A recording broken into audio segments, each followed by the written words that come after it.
Bueno, pues shalom, shalom otra vez, mis hermanos que están allá a la distancia.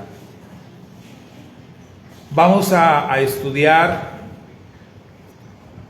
sobre nuestra porción semanal, que esta semana fue doble, otra vez, fíjese, 2 semanas dobles hemos tenido.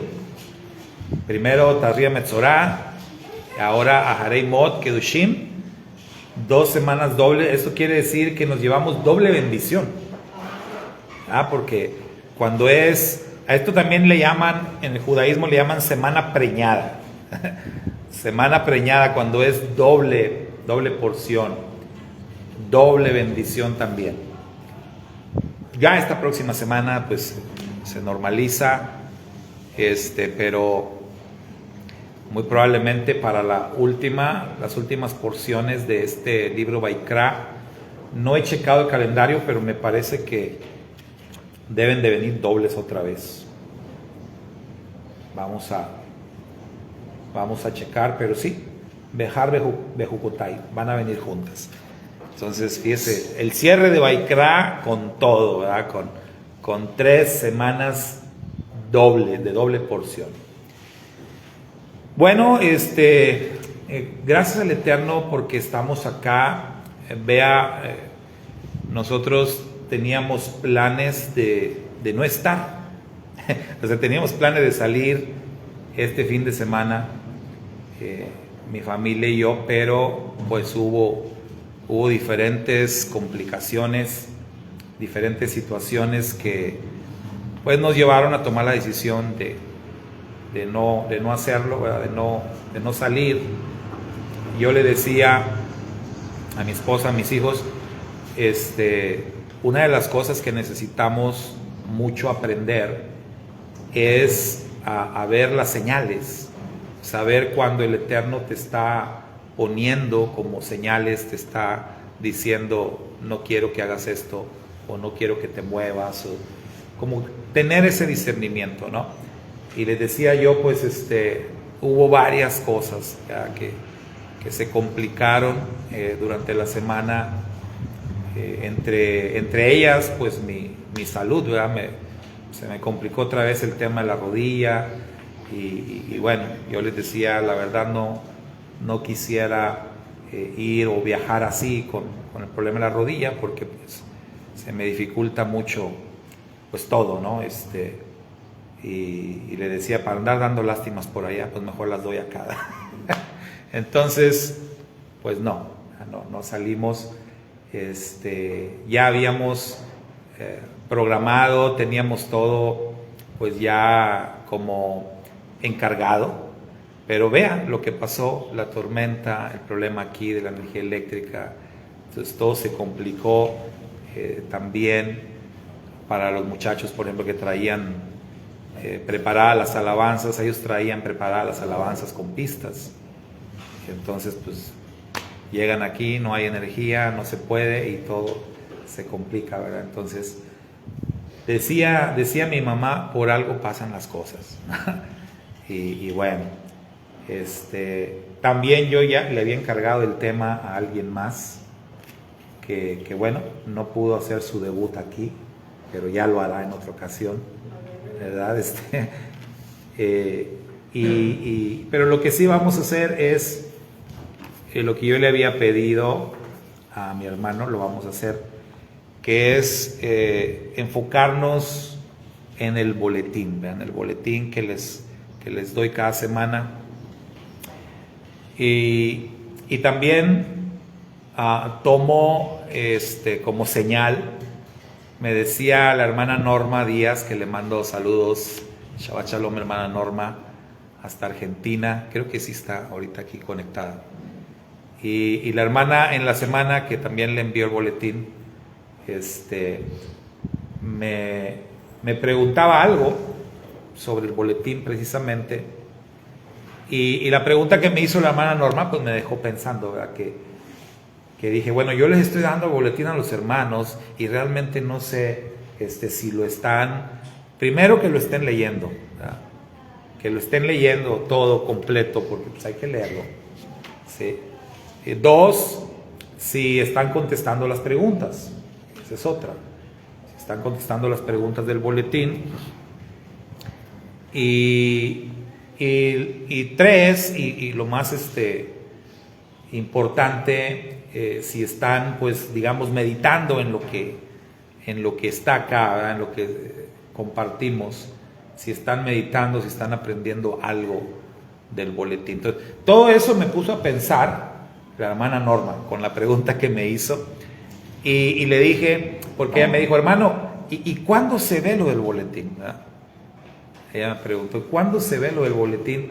¿Es en alguna de las transmisiones? Porque no, pues me decía ella, no he visto, ¿verdad? ¿Cuándo? Y a ella le interesaba algo de lo que viene en este boletín.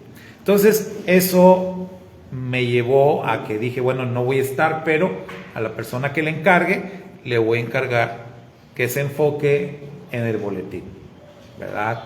En este espacio de lo que es, digamos, el estudio de la porción semanal aquí, el cierre, ver lo del boletín. Entonces, hoy nos vamos a enfocar en eso, y espero que traigan sus boletines, que lo tengan ahí, porque esa es otra de las cosas, ¿verdad?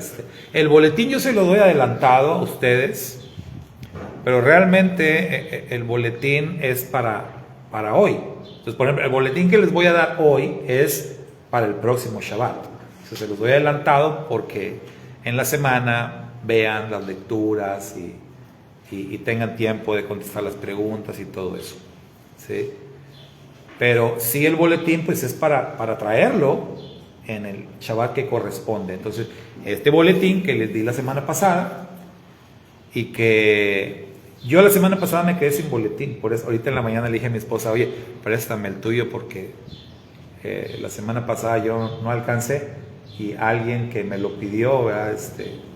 Bueno, no me lo pidió, pero dijo que no alcanzó y se lo di. A ver, fue Belita, ¿verdad? Ya ves, Belita, tú eres la culpable. No te creas, Belita. Sí, se lo di, entonces ya me quedé sin boletín. Pero bueno, la idea entonces es traerlo y poder ver algo de lo que vemos acá. Entonces, el boletín de esta semana, Aharei Mot, tiene una reflexión primero, ahí al frente. Y bueno, aprovecho para decirles a los hermanos virtuales otra vez, ¿verdad? Que si ustedes quieren recibir el boletín de manera virtual, se los puedo enviar. Se los puedo enviar vía WhatsApp, se los he estado enviando a varios, lo envío cada semana a varios hermanos. Entonces, si lo quieren recibir, nada más que lo que tienen que hacer es mandarme un mensaje de WhatsApp. Mi WhatsApp está ahí, aquí en la página de Facebook, ahí está mi número de WhatsApp. Envíenme un mensaje al WhatsApp y díganme, hermano, yo quiero recibir boletín, mándemelo y con todo gusto yo se los envío, así como lo estoy haciendo con varios hermanos a la distancia, ¿verdad? Entonces, ahí está el recordatorio. Y de esta manera, ustedes ahorita pues también pueden ver ahí, consultar su boletín, si pueden. Yo siempre les recomiendo que lo impriman, ¿verdad?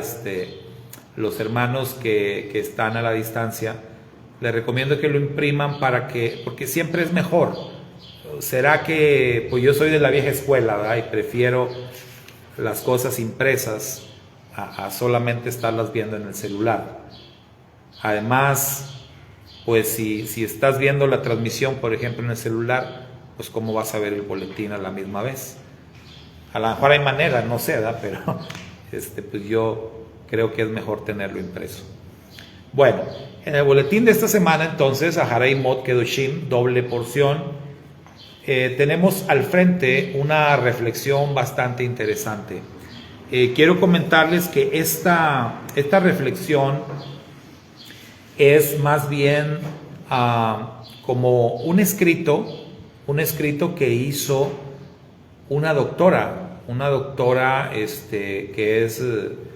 que es terapeuta, ella, una doctora judía que se dedica a estos temas complicados acerca de la muerte, y que ella escribió esto me pareció muy interesante y quise compartirlo, ¿verdad?, con ustedes. ¿Y por qué lo incluimos aquí como parte de nuestro tema de la semana? Porque Aharei Mot, ¿qué quiere decir? Después de la muerte, ¿verdad? O sea, la Torá ahí está hablando específicamente de la muerte de los hijos de Aarón, el sumo sacerdote. Entonces, después de la muerte de Nadab y Abiú, de los hijos de Aarón, entonces, siempre que estudiamos Aharei Mot, por el título, nos lleva a reflexionar, nos lleva a pensar en el tema de la muerte, y sobre todo la frase, después de la muerte. Entonces, siempre nos va a poner a pensar esto en qué pasa después de la muerte. Y no solamente el hecho de qué pasa después de la muerte como para la persona que muere. Porque finalmente, mire, hay dos creencias principales. Que después de la muerte, o sea, la persona, el difunto, después de morir, o simplemente se queda dormido, esperando hasta el día de la resurrección, que eso es una postura, o su alma va al Gran Edén. Bueno, si es un creyente, ¿verdad? Si no es un creyente, si no está en una relación de pacto, pues va a otro lugar, no muy agradable, que la Escritura llama el Hades, en el Nuevo Testamento, ¿verdad?, griego. En el hebreo le llaman el Geinom, ¿sí? Aquellos que mueren y que no están en una relación de pacto con el Eterno van a parar al Geinom. ¿Qué es el Geinom? Pues lo mismo que el Hades, o sea, un lugar de tormento, un lugar de oscuridad. Bueno, el Geinom, infierno también se traduce, ¿no? Esas son las posturas para la persona que muere. O va al Gran Edén, o va al Geinom. Y la otra, simplemente duerme, o sea, no pasa nada, la persona muere, ¿verdad?, queda dormida, y así va a permanecer hasta el día de la resurrección de los muertos. Usted puede creer una cosa o puede creer la otra. Las dos tienen argumentos y bases bíblicas y no vamos a discutir eso ahorita. Pero para mí, pues es igual. O sea, realmente no pasa nada. Porque es como cuando te duermes. Cuando usted se duerme en la noche, ¿qué? ¿Qué pasa? Te puedes quedar dormido un milenio y igual vas a despertar como si te dormiste hace rato, ¿o no? Así es. Esa es la realidad. ¿Sí? Algunos duermen muy profundamente, ¿no?, que ni se dan cuenta de las tormentas. Hay otros que duermen muchísimo tiempo. ¿Cuál es el récord? 17 horas. Imagínense. 17 horas corridas dormido. No, se cayó en coma, no se durmió. Entonces, el punto es, te duermes, en este caso te mueres, da lo mismo para el difunto. Si su alma va a algún lugar o si no va a ningún lado y se espera, da exactamente lo mismo. Entonces no tiene ni caso discutir ese asunto, ¿no? Entonces, después de la muerte, lo que pasa para el difunto, ese es el panorama. Pero acá el asunto es, después de la muerte, ¿qué pasa con los que nos quedamos? Porque es ahí donde está el drama. O sea, el que murió, pues ya murió. Sea como sea, el asunto es, ya murió. ya no está. La persona ya no sabe y no puede hacer nada por los que se quedaron. Pero los que nos quedamos somos los que vamos a pasar por un proceso complicado, por un proceso difícil al enfrentar la muerte de un ser querido. Ese es el escenario en donde esta doctora comparte estos pasos que después de muchos años de estudio, ella dice: la gran mayoría de las personas atravesamos por este proceso, pasamos por estos pasos cuando perdemos a un ser querido. Y ella dice acá que el primer paso siempre es la negación. Ahora, les comento otra cosa. Este proceso que ella nos comparte no se aplica solamente al tema de la muerte de un ser querido. O sea, ella dice, este proceso se aplica a una pérdida. O sea, cuando tú tienes una pérdida fuerte, por ejemplo, un trabajo. O sea, cuando tú pierdes un trabajo, cuando tú te quedas sin un trabajo que digamos, pues era como que, pues tú amas mucho tu trabajo, ¿no? Y estás ligado fuertemente a tu trabajo. Entonces, perder tu trabajo es una pérdida muy, muy grande para ti. Es muy probable que vas a enfrentar este proceso también. O sea, no nada más cuando se te muere un ser querido. Un divorcio, también. Enfrentar un proceso de divorcio es lo mismo. Porque es como si se te estuviera muriendo la persona. O sea, se está terminando una relación. Es una pérdida en muchos de los casos irreparable. Muchos matrimonios, cuando llegan a ese punto ya del divorcio, es porque consideran, como dice un conocido personaje de la televisión, considero que su relación está, ¿cómo dice? Irreparablemente, ¿no? O sea, irremediablemente rota. Sí, o sea, ya, no hay remedio. Entonces, ahí está el divorcio. Pues ya no se puede hacer nada. Hoy en día los divorcios son tratados de manera diferente. Antes, para que tú te divorciaras, tenías que pasar por un proceso, ir con un juez, recibir unas pláticas, te trataban de convencer, pero ¿por qué se quiere divorciar? Oiga, ven, mire. Y ahora no, ahora ya van y se divorcian así, rapidito, ¿no? Pero el proceso del divorcio va a ser también algo muy parecido, como cuando se te muere un familiar. Y puede haber otros casos. Entonces, aquí hablamos de cuando sufres una pérdida fuerte. Entonces, ¿qué pasa? El primer paso es la negación.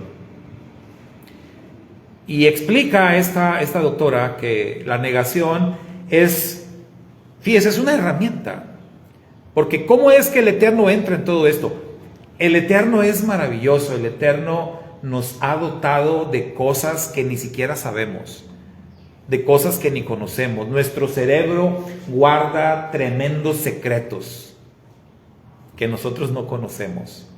Hay mecanismos dentro de nuestro cerebro que se activan como mecanismos de defensa, precisamente, que el Eterno nos ha puesto ahí. O sea, las emociones de las cuales el Eterno nos ha dotado están ahí para nuestro bien, cuando sabemos manejarlas. El miedo, por ejemplo. O sea, el sentir miedo es algo que el Eterno nos ha puesto para nuestra seguridad. Es una persona que no tiene miedo, créeme, se va a ir de este mundo muy pronto, muy joven, ¿verdad? Porque el miedo es un mecanismo de protección, para que te pongas a salvo, para que te protejas. Imagínense una tormenta como la de anoche, cayendo rayos y todo, y alguien que no le dé miedo y que ande ahí caminando como si nada en la calle, pues ahí te encargo. Sentimos miedo para protegernos, para sobrevivir. O sea, el que tiene miedo sobrevive, el que no tiene miedo va a tener problemas para sobrevivir. Entonces, la negación es un mecanismo como de defensa. Es una herramienta pasiva que te desconecta de la realidad. Porque saben que cuando nosotros tenemos, digamos, recibimos la noticia, ya sea la muerte de un ser querido, ya sea que te despidan del trabajo, ya sea que te llegó la demanda de divorcio, ya sea cualquier situación así, que sea una pérdida fuerte en tu vida, cuando tú recibes el golpe, que recibes el impacto de la noticia, ¿qué es lo que pasa? ¿Qué es lo primero que ocurre? Que tú tienes una respuesta de negación. Es decir, te niegas a que eso que estás escuchando sea verdad. Eso es lo primero. Y eso es algo bueno. Eso es algo bueno, ¿por qué? Porque te va a ayudar en el proceso de asimilación. Te va a ayudar. Entonces, lo primero, te niegas. O sea, tu respuesta ante una situación así siempre va a ser no. No puede ser. No es cierto. ¿A poco no? Entonces, no es cierto. Hey, dime que me estás mintiendo. No es verdad, ¿verdad? Estás jugando, ¿no? No es cierto eso que me dices. No es verdad, o sea, no lo quieres creer. No lo quieres aceptar. Entonces, eso es algo bueno. Pasar por ese paso, por la negación, dice esta doctora, te desconecta de la realidad y te protege de sumergirte en el dolor y en el sufrimiento de un solo golpe. Si no reaccionáramos primero ante una pérdida de esa magnitud, si no reaccionáramos con esa negación, hermano, la consecuencia puede ser muy grave. O sea, una persona puede perder la razón incluso. Una persona puede caer en una depresión tan profunda que no pueda salir de ahí. Entonces, es una herramienta que el Eterno nos da a los seres humanos. Un mecanismo de protección. Recibes una mala noticia, como ya decíamos, puede ser la pérdida de un ser querido, puede ser despido del trabajo, puede ser cualquier otra mala noticia. No sé, se metieron a tu casa y te robaron todo. Porque esas cosas pasan. Imagínate que nada más de repente llegues a tu casa o que te hable un vecino, oiga, véngase porque su casa está abierta de par en par y parece que se llevaron todo. Imagínate. Las cosas por las que has trabajado, te has esforzado tanto tiempo, tantos años, y de pronto perderlo todo, es duro. O sea, son pérdidas, son situaciones así complicadas, que siempre lo primero va a ser como negarte. La negación va a estar ahí como un paso de protección. O sea, el Eterno lo que hace con esta negación es protegernos y que no recibamos ese golpe así, ¿no? En una, porque es fuerte. Por eso las noticias o las malas noticias, cuando tienes que dar una mala noticia, siempre es muy complicado. No encuentras las palabras, cómo le digo. Por eso nadie quiere ser portador, ¿no?, de malas noticias. Cuando dicen, oye, hay que dar una mala noticia, no, pues tú dile. No, yo no, dile tú. ¿Y por qué? Porque es bien difícil. ¿Cómo puedes suavizar una mala noticia? Yo soy de las personas que pienso que no hay manera de suavizarlo. El efecto va a ser el mismo, lo digas como lo digas. Entonces, pues, solo tienes que decirlo y ya. La persona que recibe la mala noticia es la que va a trabajar esto, es la que va a seguir este proceso. De primero negarse, de primero fugarse de la realidad. Y eso le va a servir. Entonces, escápate de la realidad. Entonces, escóndete en ti mismo. Aunque sea por unos momentos, o pueden ser horas, incluso días, lo que necesite. Pero la persona tiene que pasar ese proceso, tiene que vivir ese proceso por su propio bien. Entonces, si alguna vez te toca estar tratando con una persona que está viviendo esta clase de duelo, hermano, hermana, hay que entenderlo. Y si está en estado de negación, está bien. Está bien, eso le va a ayudar. O sea, no insistas o no lo presiones. No trates de regresarlo a la realidad, porque luego hacemos eso, ¿no? Y pretendemos que, hey, ubícate, reacciona, hey. Yo recuerdo, a mí me pasó así con una mala noticia.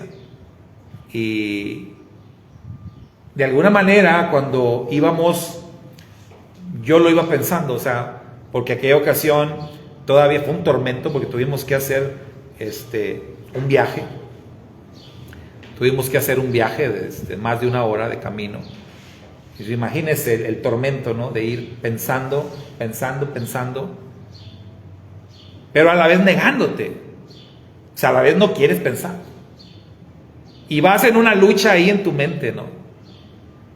Y vamos familia y nadie quiere hablar. Y nadie quiere decir. Y nadie quiere mencionar lo que probablemente pasó.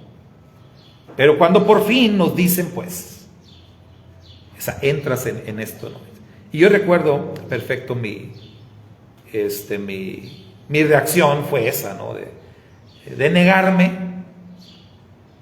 Pero en ese momento, uno de mis hermanos que estaba ahí conmigo me hizo regresar a la realidad inmediatamente, porque era necesario, ¿sí? En ese momento, o sea, vaya, lo que quiero decir, no me dio tiempo de yo escaparme, ¿no? De fugarme. Pero, pues sí, porque él me dijo, hey, necesitamos estar bien por mi cuñada, ¿verdad? Que estaba ahí. Entonces dije, pues sí, o sea,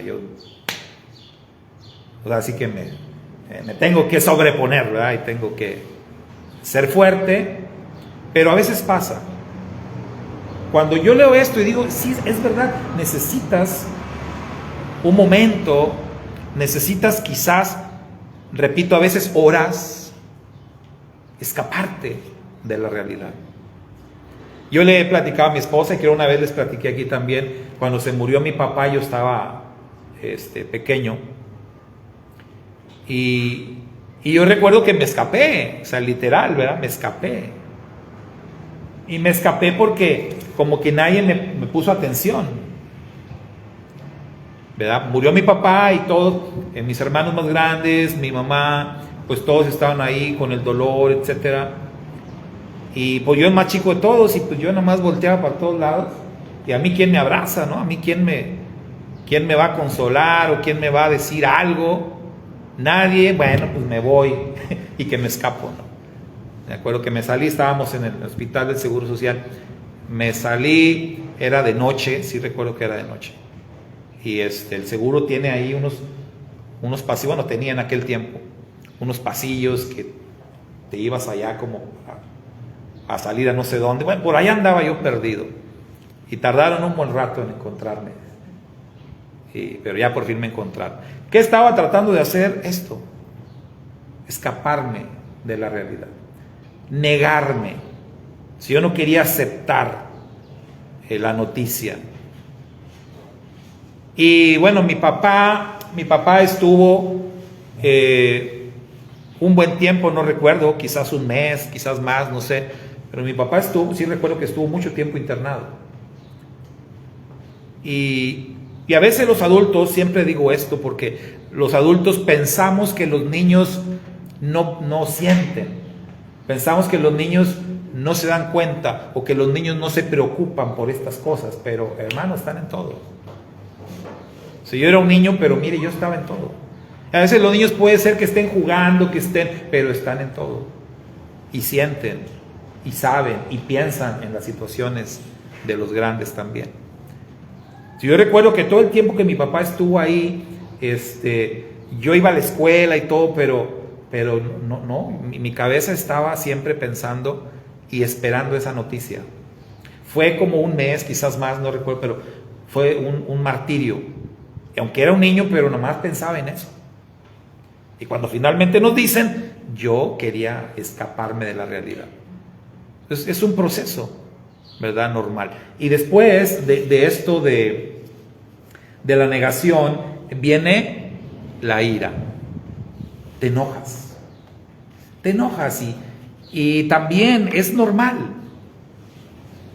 O sea, es esto de la ira o esto de enojarte, dice acá que es un tipo de agresión pasiva, debido a la impotencia de no poder controlar lo que sucede. Entonces, es totalmente normal que una persona, cuando sufre una pérdida, reaccione con ira, porque pues normalmente nos gusta controlar las cosas. Nos gusta el poder tener nosotros ese control, tener la manera de salir adelante, de superar. Hay veces que quisiéramos no sentir y no podemos, y esto nos hace enojar. ¿Les ha pasado? Que a veces dices, como dijo un personaje de una película, si no te quisiera tanto, ¿no? Y a veces te pasa que quisieras ya no querer a una persona, pero no puedes dejar de querer. Y a veces eso te hace enojar.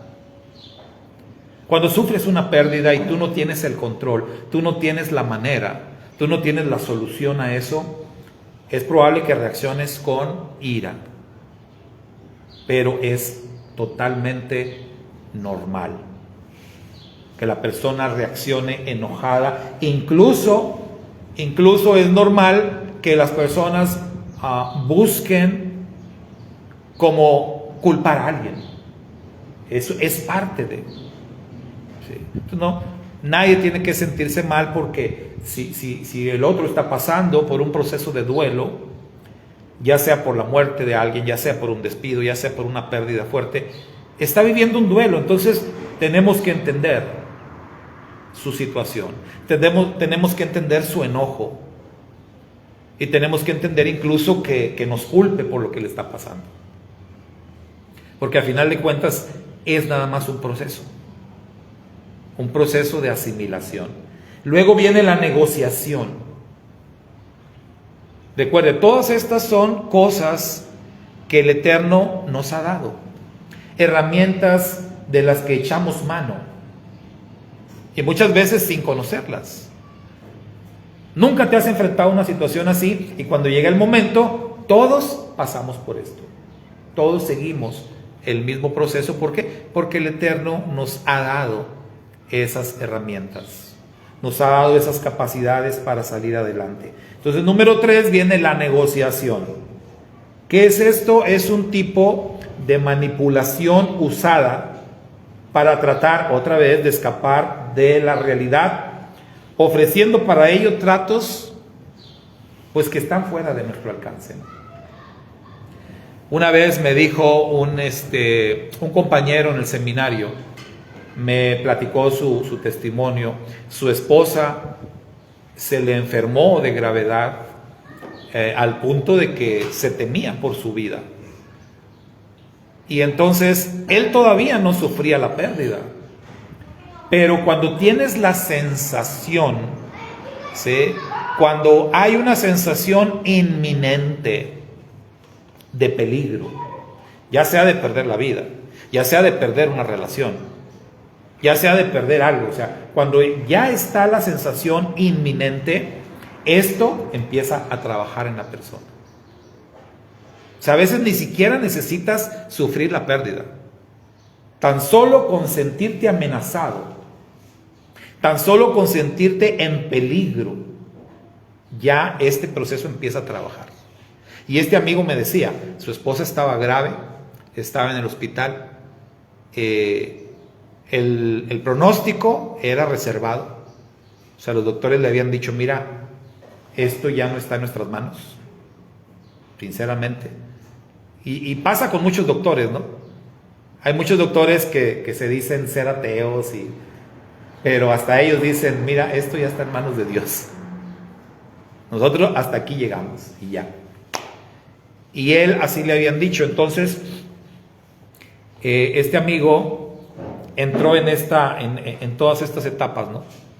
Rapidito, la negación, la ira, pero luego la negociación. ¿Cómo es que él negoció el asunto? Entonces, él habló con Dios y le dijo al Eterno, lo amenazó. Y le dijo, si tú me quitas a mi esposa, yo no te vuelvo a servir. Y renuncio al ministerio, no vuelvo a predicar. Imagínense. Pero el Eterno pues no se entiende, hermano. O sea, finalmente son exabruptos, ¿no? Son situaciones entendibles, comprensibles, y el Eterno, estoy seguro, lo entendió. Cuando él me platicaba eso, yo le decía, oye, pero ¿cómo te atreves ¿cómo te atreviste a hablarle a Dios de esa manera? Amenazar a tu Creador. Pero pasa. Cuando yo pasé por experiencias así, entendí, porque sí es cierto. Él fue muy audaz, ¿no?, de amenazar, pero la negociación a veces se va por otro camino. Y entonces empiezas a negociar y empiezas a decirle a Dios, Señor, mira, si tú me ayudas, si tú me sacas de esto, si tú me devuelves, ¿no?, a mi esposa, a mi hijo, qué sé yo, mi trabajo, yo te prometo, y empiezas a negociar. Empiezas a echar mano de cosas que tú sabes que ni lo vas a hacer, o que es imposible, porque a veces tu ser querido ya no está y tú le pides a Dios que te lo devuelva. Estás negociando finalmente, ¿no? Estás haciendo algo, pretendes llevar a cabo una manipulación que sirve otra vez como un método de escape de la realidad. O sea, estás viviendo tu proceso, estás viviendo tu duelo. Luego viene la depresión. La depresión es, dice acá, una zona de transición entre el llanto y la desconexión con la realidad. La persona se sumerge en sí misma, en el sufrimiento. Podría ser en un intento involuntario por manipular la situación, o un paso donde cedes el control de la situación a alguien más. O sea, puede ser de las dos maneras. Si a ustedes les ha tocado ya pasar por esto, o sea, saben que uno actúa de las dos formas. O sea, yo lo he vivido, y yo en lo personal les puedo decir que lo he hecho de las dos maneras. O sea, me he dejado llevar por la depresión en un esfuerzo, como dice acá, de manipular las cosas, en un esfuerzo, digamos, por victimizarme, por sumergirme en mi dolor, en mi sufrimiento, sin pensar si esto va a afectar a terceros, si va a afectar a mi esposa, si va a afectar a mis hijos. O sea, lo he hecho de esta manera.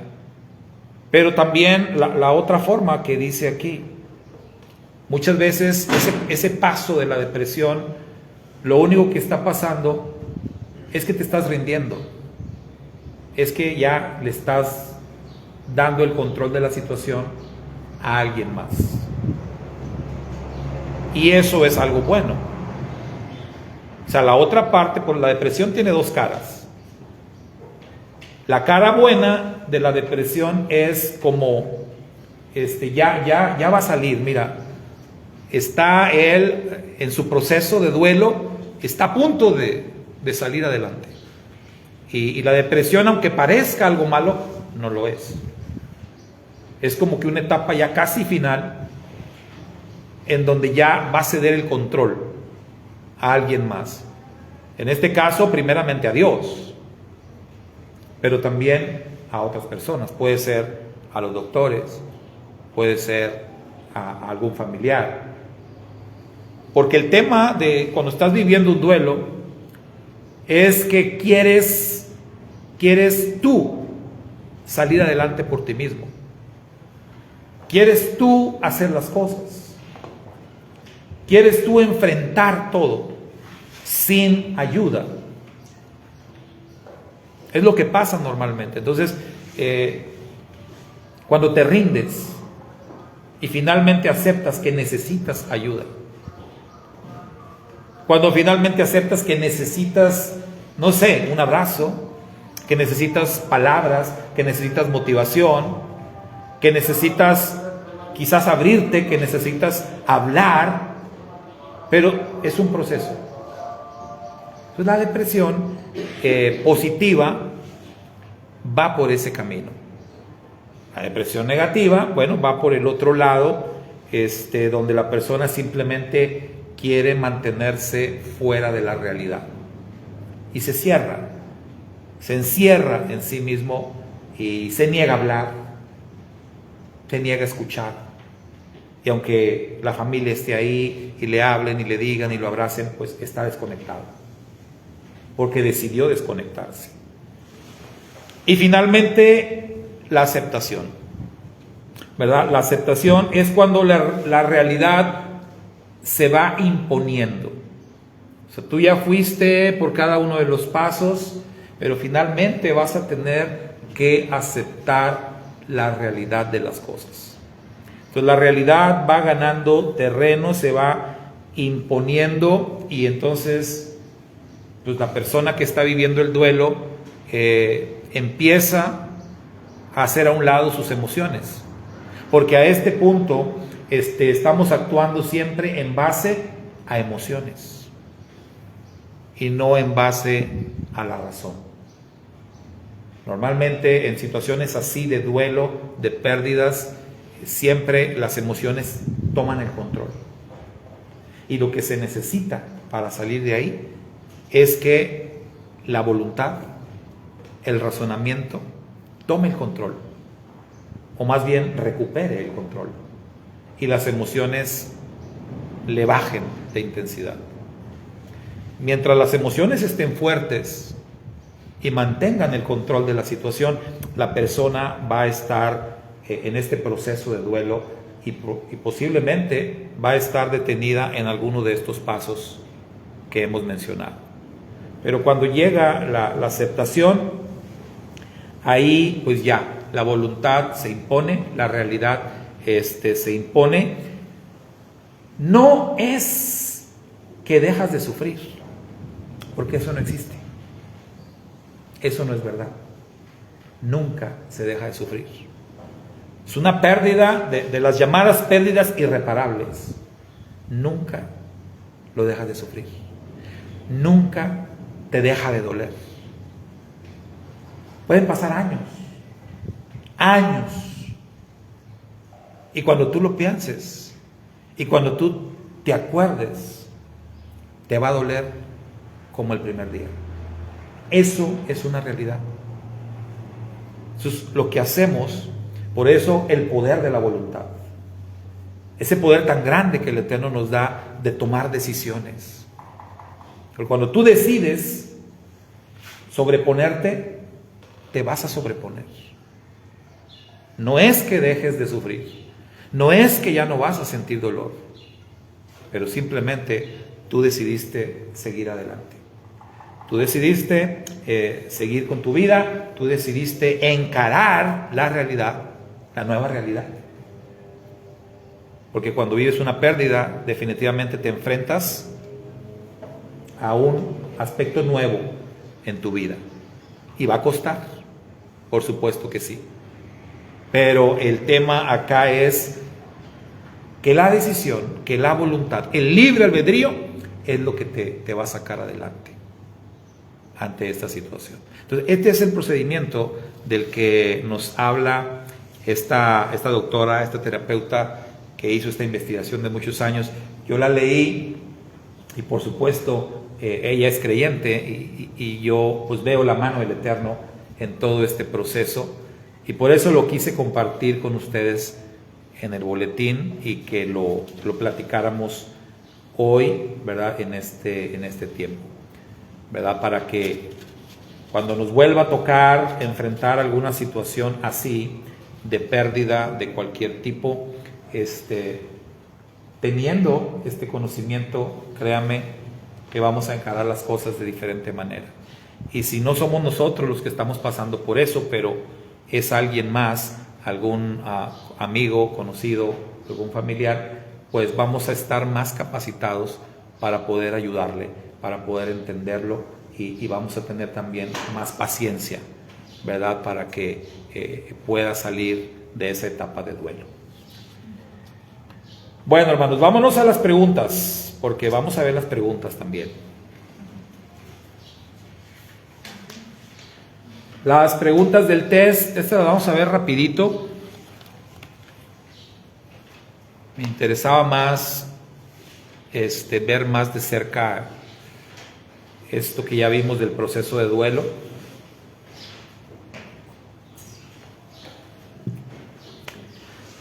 Pregunta número 1.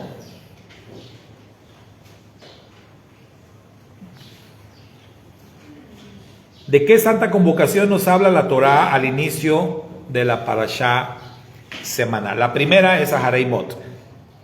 ¿De cuál nos habla ahí, hermanos, al inicio? Yom Kippur. Yom Kippur. ¿Yom Kippur es el nombre correcto o no? ¿Cómo? Yom HaKippurim. Ese es el correcto. Acuérdense que es el plural. Kippur es como perdón, o sea, día del perdón. Y aunque se usa mucho, el correcto, el que usa la Torá, es Yom HaKippurim, que es el día de las expiaciones, porque el Kippur es un día de perdón nacional.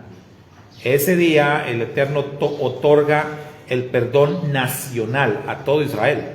Por eso está escrito en nuestros libros sagrados, en la carta de los Romanos, en aquel día todo Israel será salvo. O sea, todo Israel recibirá el perdón nacional al regreso del Mashiach Yeshua, ¿verdad? Porque va a ser en un Kippur. Muy bien. Número 2. ¿Qué pasaba con los machos cabríos usados en el servicio de Yom HaKippurim?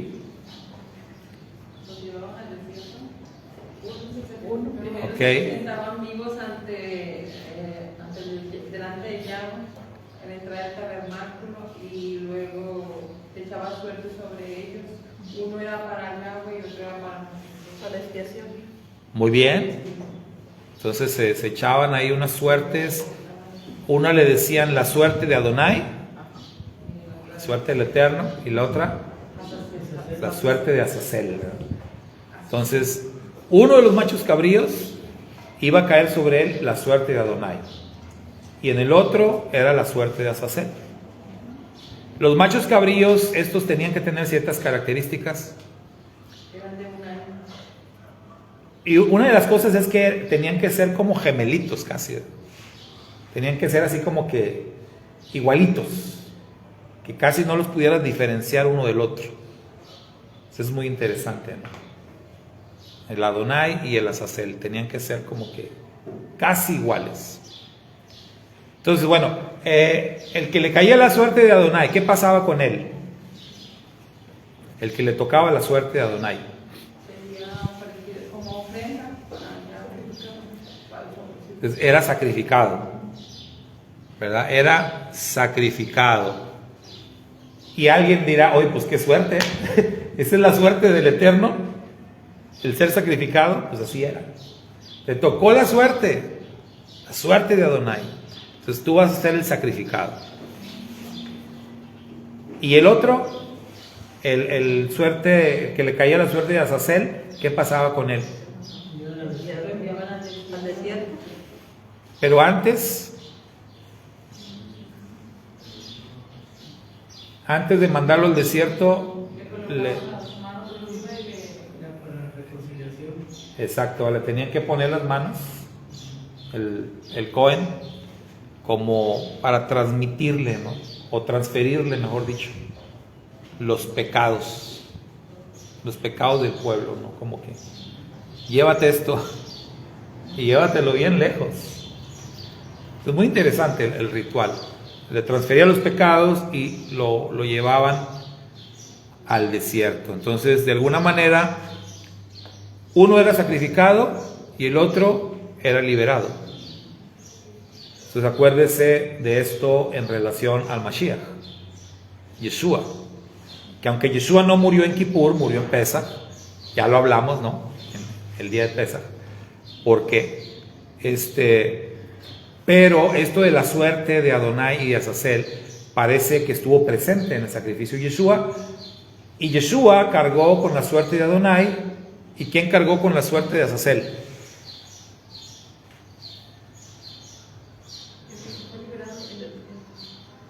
Barrabás. Barrabás cargó con la suerte de Azazel. Barrabás era como el otro macho cabrío. ¿Sí? Interesante que el nombre Barrabás significa Bar, hijo, Abba, o sea, el hijo del padre. Bar Abba, el hijo del padre. Entonces, muy muy interesante eso. El Kippur se estaba cumpliendo de alguna manera en Yeshua y en Barrabás, como los dos machos cabríos. Bueno, número 3, menciona al menos 3 instrucciones, hay más, ¿verdad? Al menos 3 instrucciones dadas por el Eterno respecto a la sangre que se encuentra en nuestra parasha. A ver, ¿qué 3 instrucciones recuerdan sobre la sangre?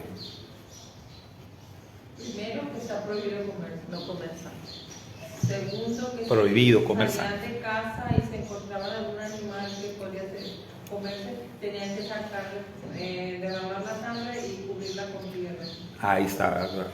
Como sepultarla, cubrirla con tierra. Y tercero, pues sería que decía que cualquier persona que comiera de un animal muerto o que haya sido despedazado por una fiera, tendría que ser, purificarse, lavar sus ropas, se bañará y quedará impuro hasta la tarde. Y después ya quedará purificado, dice, si no lava su ropa y se baña, cargará con su pecado.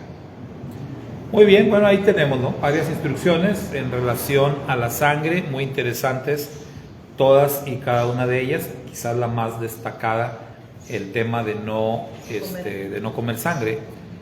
Y esto es algo que incluso en el cristianismo lo respetan, ¿verdad? Porque dicen, está en Hechos. Entonces, aunque ellos dicen que la Torah no está vigente, pero está en Hechos, entonces dicen, pues sí, efectivamente no debemos de comer sangre. Y aún así, pues hay quienes echan sus taquitos de moronga y todo. Bueno, sí, sí, ¿verdad? No es muy de acá de nuestra región, es más como de allá del centro de la República. Los taquitos de moronga le dicen, pero yo entiendo que es. Sí, ¿verdad? Ahí mismo la están ya cocinando. Y dicen que es muy sabrosa, ¿verdad? Yo nunca probé eso, pero los que comen dicen que es muy sabroso. Bueno. Prohibido, está prohibido. Muy bien. ¿Con cuántos? Número 4.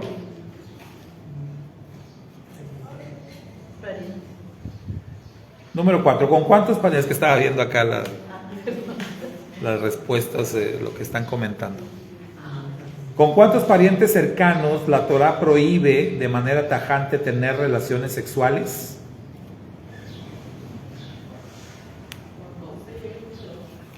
Contaste 12. ¿Alguien contó menos o más? Ahí en la lista de prohibiciones.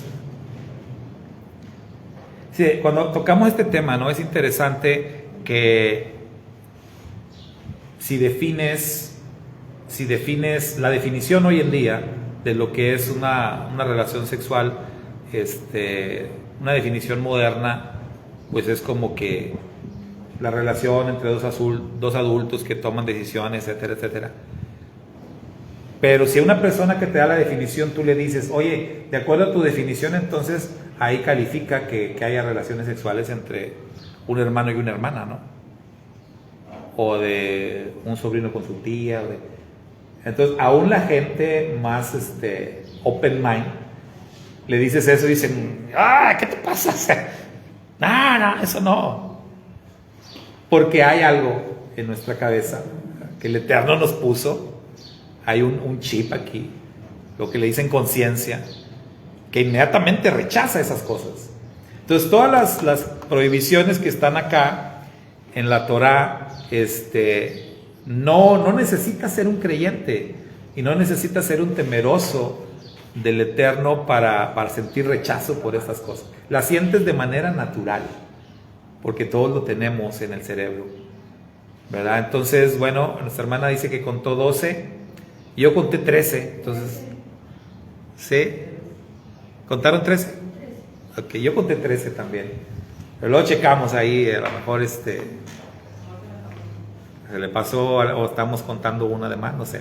Yo conté 13. Entre hermanos, hermanas, tíos, papá, mamá. Luego hace la distinción, tío materno, tío paterno. Ajá, sí.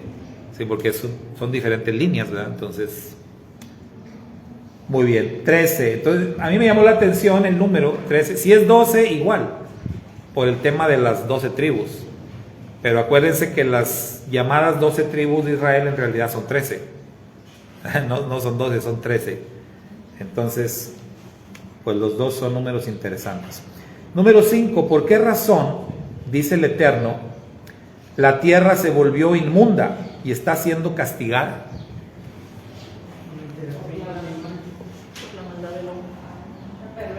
Pero menciona ahí, ¿verdad?, pecados así específicos, y que dice el Eterno, por estas cosas, por esas prácticas, ¿verdad?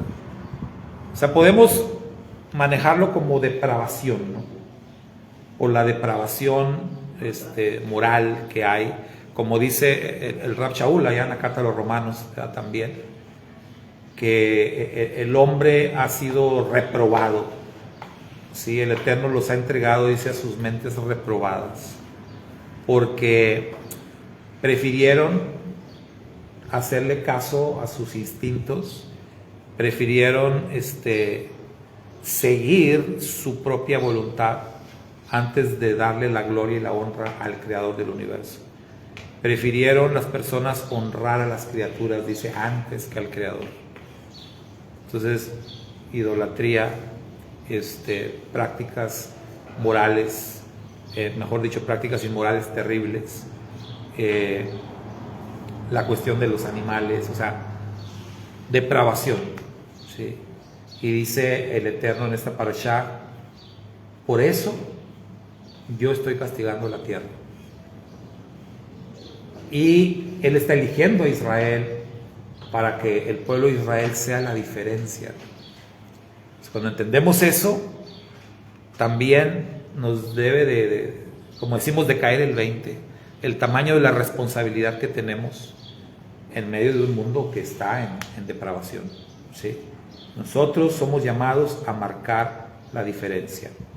Número 6, ¿cuál piensa usted que sea la relación, si es que la hay, entre honrar a los padres y guardar el Shabbat? Porque es interesante el contexto, ¿no?, en el que se dan estas palabras o estas instrucciones. Entonces se viene hablando de algo y luego el Eterno da estas instrucciones sobre el tema del Shabbat y sobre el tema de honrar a los padres. Que hay una transición, ¿no?, de honor a Dios y para honor al Padre. Pero los 10 mandamientos va transicionando de Dios al hombre. Ajá. Y el primer paso es a los padres y luego niveles de atención, de autoridad. Exacto. Entonces, cada semana recordamos los 10 mandamientos. Y en la lista de los 10 mandamientos, estos van seguidos. Guardarás el Shabbat como el cuarto. Inmediatamente viene honrar a los padres. Entonces por eso existe una relación, sí, una relación puede ser esa, y como dice el hermano Lugo, hay una transición ahí, porque tomamos el tema del Shabbat como una transición. O sea, guardar y honrar el Shabbat puede estar de los dos lados. O sea, lo podemos ubicar como un mandamiento con el cual nos relacionamos con el Eterno, pero a la misma vez el Shabbat también es el primer mandamiento en el orden de nuestra relación con el prójimo. O sea, lo entiendo así como dice el hermano. El Shabbat queda como una especie de puente entre los dos, ¿sí? Entre amar a Dios y amar al prójimo. Y el Shabbat queda justo ahí en medio, ¿sí? Entonces yo guardo el Shabbat y demuestro mi amor por el Eterno. Y honro al Eterno y adoro al Eterno guardando el Shabbat. Pero a la misma vez, cuando guardo el Shabbat, me relaciono con mi prójimo. Y también muestro amor por el prójimo y tengo compañerismo, porque el Shabbat es todo eso. Entonces hay una transición ahí muy interesante. Es un puente, les decía, que une a los dos. Une mi amor por el Eterno con mi amor por el prójimo, que en este caso mi prójimo, digamos mi primer prójimo, mi más cercano, pues son mis padres. Entonces honrarás a tus padres.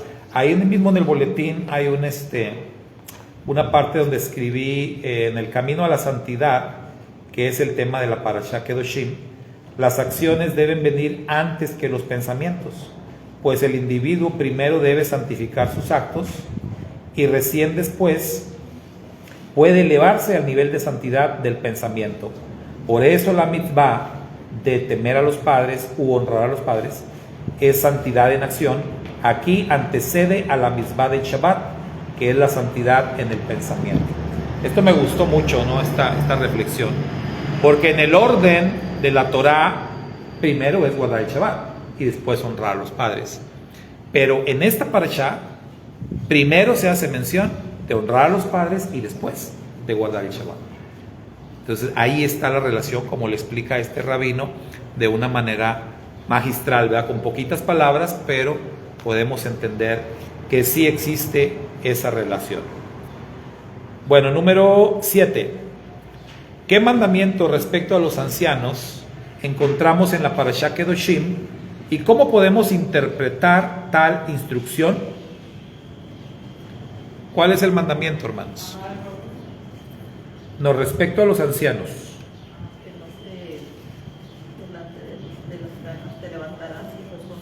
Delante de las canas te levantarás, dice. Esa es una frase poderosísima, ¿no? Delante de las canas te levantarás. Han escuchado que muchas personas, cuando habla de los ancianos, les llama los venerables, ¿sí? Se refieren así como los venerables. Y otra vez, así como les decía del tema de las relaciones incestuosas, ¿no? Que de manera natural todo el mundo rechaza, porque hay algo en nuestra mente que nos dice que debes rechazar eso. Así también hay algo en nuestro cerebro que nos dice que a los ancianos hay que venerarlos, que los ancianos son dignos de mucha honra, de mucho respeto y de un trato muy especial. Hay algo que nos dice. Una persona que es capaz de maltratar a un anciano, cuidado, es una persona de veras que, pues casi un demonio, que va contra la naturaleza, que va contra su propia conciencia, que te dice que los ancianos se deben de venerar. Hace no mucho vi un video de alguien que golpeó a un anciano, no sé si lo vieron, se volvió viral. Un jovencito, que ahora hacen este tipo de cosas como retos, de golpear gente en la calle nada más para grabar un video y subirlo a TikTok, ¿no? Y el reto era golpear a un anciano. Entonces lo golpea en la cara y lo derriba de un solo golpe. Y se va como riendo. Y es una cosa que y viera los comentarios, casi toda la gente ahí, ¿dónde está ese desgraciado? Yo lo mato. La reacción normal de la mayoría de las personas. Porque, o sea, eso no se le hace a nadie, ¿no? Pero a un anciano menos. O sea, los ancianos son dignos de respeto. Entonces llegas a una parte, les he contado esta anécdota que me pasó una vez, que me sentí muy extraño y donde dije, bueno, pues ya, la edad me está alcanzando, ¿no? Estaba yo en la fiscal, andaba arreglando un trámite, no recuerdo si era la licencia, las placas, algo, pero estaba ahí en la fiscal, estaba haciendo fila, llegué a hacer fila, y entonces delante de mí estaba un muchacho, un jovencito, que también estaba ahí, y de alguna manera volteó y me vio, ¿verdad? Y me ve y me dice, pásele viejón, así, pásele viejón, pásele. Y yo así me sentí como que, ¡ay! Me resistía, ¿no? No sabía si darle las gracias o reclamarle. No, pero admiré la acción. Dije, bueno, todavía no llego a esa etapa, pero se agradece. Sí, no, sí. Es un término muy del norte, ¿verdad? Lo usamos, ¿no? El viejón. Es un término respetuoso, de hecho. Entonces, me causó admiración porque era un jovencito. Entonces, qué bueno que los jovencitos sigan teniendo esos valores y sigan teniendo ese respeto por las personas de edad más avanzada. Por eso dice ahí, delante de las canas te levantarás. Entonces, ¿cómo interpretarlo? Pues bueno, hay muchas formas de interpretarlo. No vamos a entrar a detalles, pero si alguna vez tienen chance, lean ustedes todas las leyes normativas que tiene el judaísmo para con los ancianos. Es impresionante. Impresionante las leyes normativas de cómo te debes de comportar ante los ancianos. En este caso, no solamente ancianos, literalmente hablando, sino personas de autoridad. O sea, cómo un hijo debe respetar a sus padres. No tienen que hacerse ancianos sus padres para que sus hijos lo respeten. Entonces hay un montón de cosas, muchos detalles que cuando los lees dices, wow, algunos pueden parecer exagerados, pero no. Y cuando los lees y analizas, y si conoces un poquito de nuestra cultura, no de la cultura actual, pero la cultura, digamos, de nuestros padres o de nuestros abuelos, podemos ver que muchas de esas leyes normativas del judaísmo pues son parte de la cultura mexicana. Por ejemplo, menciono una cosa nada más. El hijo no debe ocupar el lugar de su papá en la mesa. Entonces, algo. Y yo recuerdo así, ¿no? De los padres, de los abuelos, que eran costumbres. O sea, el lugar del padre se respeta. ¿Sí? No sé si han visto la película esta muy popular de La Oveja Negra, con don Fernando Soler y Pedro Infante. Entonces, que el señor era tremendísimo, ¿no? Pero de pronto el señor llega, y aunque venga de donde venga, de parranda, de lo que sea, y él llega a la hora del almuerzo ahí a la casa, y el personaje Pedro Infante, que era su hijo, estaba sentado comiendo en su lugar. Entonces, en ese momento no está, pero el señor llega y ve el plato y se da cuenta. ¿Y quién estaba comiendo en mi lugar? Dice. Molesto, enojado. ¿Por qué? Porque era parte de las costumbres culturales. O sea, el hijo no debe sentarse en el lugar de su papá. Incluso no recuerdo bien, pero creo que hasta le dice ahí, espérese a que me muera para sentarse en mi lugar. Cosas así de la cultura. Entonces son leyes normativas en el judaísmo, que un hijo no debe contradecir a su papá, tampoco. O sea, si el papá dice, hoy está haciendo frío, el hijo tiene que traerle un abrigo y hasta él ponerse uno, o sea, pero nada de que, papá, ¿cuál frío? Si está el calor, no, pues cállese. Si el papá dice que hace frío, y usted se calla y usted acepta. Entonces son leyes normativas. O sea, nunca el hijo puede contradecir al papá, en lo más mínimo. O sea, son leyes, ¿sí? Por eso le digo, si tienen oportunidad, lean todas las leyes normativas de cómo los hijos deben de honrar a los papás. No, definitivamente no.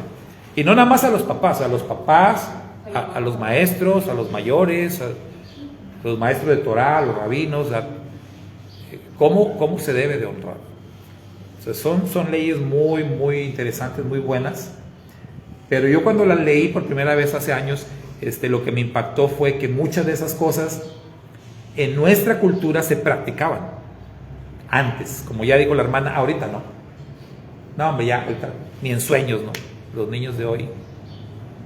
Pero nuestra tarea, otra vez, es ser la diferencia. Si los niños en general no siguen esos lineamientos, nosotros tenemos que trabajar para que al menos nuestros niños sí lo sigan. Entonces, nuestros niños sean la diferencia. Nuestros niños no deben de ser como el resto de los niños. Si ahorita el resto de los niños o la mayoría son malvados, son tremendos, son irrespetuosos, son groseros, que los nuestros no sean así. Esa es nuestra tarea. Bueno, número 8. ¿Cuáles piensa usted que serían formas modernas de sacrificar los hijos a Moloch? Bueno, esta está muy en relación con lo que acabo de decir. ¿Cuáles piensan, hermanos? Una forma moderna de sacrificar los hijos a Moloch. Esa es una. La práctica del aborto. Directito, ¿no? No instruirlos. Cederle la instrucción de tus hijos al sistema de este mundo. O sea, permitir que sean las ideologías de este mundo las que instruyan a tus hijos. Hay algo que ellos dicen en los conciertos: si ustedes no buscan a sus hijos, yo no lo voy a buscar. Como Marilyn Manson, todo eso. Sí. Sí, y los mensajes que hay, ¿no? Las canciones, todo esto. Y además, ahorita estamos enfrentando una situación bien terrible con la ideología de género. Súper terrible. Que las personas que son parte de la comunidad, que no la voy a mencionar para que no nos castiguen el video, pero ya saben a qué comunidad me refiero, de varias letras, ellos están en una lucha terrible, queriendo imponer sus ideas. Y esto no es así. O sea, aquí tenemos que usar el sentido común. Si tú tomaste la decisión de agarrar ese camino, bueno, esa es tu decisión. Pero yo no tengo por qué soportar que tú quieras imponerle tus ideas a mis hijos. Definitivamente no. Y llámame neandertal y llámame lo que sea, pero no es así. O sea, tenemos que luchar, pelear por nuestros derechos, tenemos que hablar, como dicen por ahí, somos más los buenos. Somos más los buenos, somos más los que todavía tenemos una conciencia, que respetamos la conciencia que el Eterno nos ha dado. Entonces debemos de hacerlo valer. Bueno, número 9. Mencione 5 pecados de los denominados karet, de muerte, que son enlistados en la Parashá Kedoshim. Hay un montón, ¿verdad? Pero, bueno, al menos 5.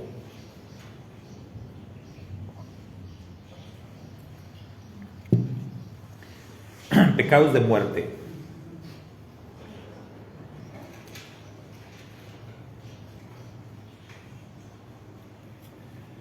Adulterio. Sí. Ok.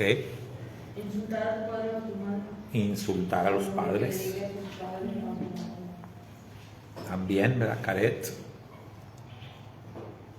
¿Qué otro?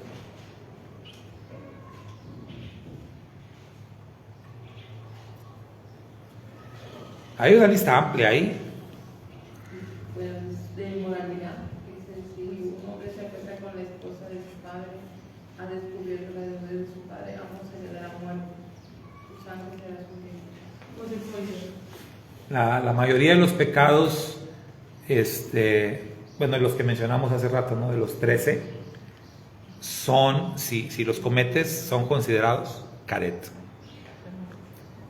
También si consideramos los 10 mandamientos, son considerados caret. Cualquiera que quebranta uno de los 10 es caret, ¿sí? Entonces hay una lista muy larga, ¿verdad? Pero recordemos, caret quiere decir como ser cortado, como ser expulsado.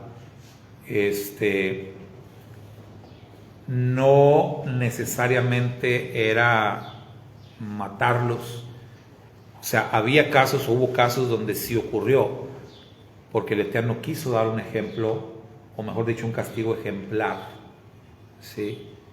Pero la palabra caret hoy en día sería interpretada como expulsión, como una persona que comete un pecado caret. En el caso de una comunidad, pues sería como expulsarlo, ¿sí? Expulsarlo de la comunidad. El Rab Shaul, cuando habla de esto en la primera de los Corintios, porque el pecado que se estaba cometiendo ahí era uno de estos. O sea, que una persona le había quitado la mujer al padre, ¿no? Se estaba acostando con la mujer de su padre. No necesariamente la mamá, seguramente la madrastra, pero está enlistado en los pecados de inmoralidad en la Torah, considerado como caret. Y entonces ahí vemos que para los tiempos de Yeshua, los tiempos de Rab Shaul, esto ya no funcionaba, el tema de apedrearlo. Por eso cuando Yeshua le llevan una mujer, esta mujer fue sorprendida en el acto mismo del adulterio, Moisés manda que la apedreemos. ¿Tú qué dices? En los tiempos de Yeshua ya nadie apedreaba a nadie, hermanos. O sea, estas cosas ya no se hacían. Ahí, para empezar, el Imperio Romano ni les permitía a ellos llevar a cabo juicios de muerte. Y eso se queda demostrado con Yeshua. Para poder obtener una sentencia de muerte, lo tuvieron que llevar a Pilatos, y Pilatos tenía que dar la sentencia. Ellos no podían sentenciar a nadie. Entonces todo eso fue como una provocación nada más para el Mashiach. Y el Rab Shaul demuestra esto cuando dice a los corintios que esa persona, que recomendó Rab Shaul que hicieran con ella, ¿sí? O sea, que lo expulsara. Usó una frase ahí, ¿no? Que se fuera entregado a Satanás.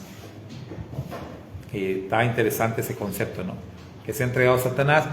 Pero también llama la atención que dijo el Rab Shaul que el cuerpo fuera entregado a destrucción a fin de que el alma fuera salva. Está bien interesante todo eso, ¿no? Porque a veces hay quienes entienden que el pecado de muerte es como ya te condenaste, ya te perdiste. No necesariamente. O sea, muerte del cuerpo, pero muchas veces, en muchos casos, el cuerpo necesita morir para la preservación del alma.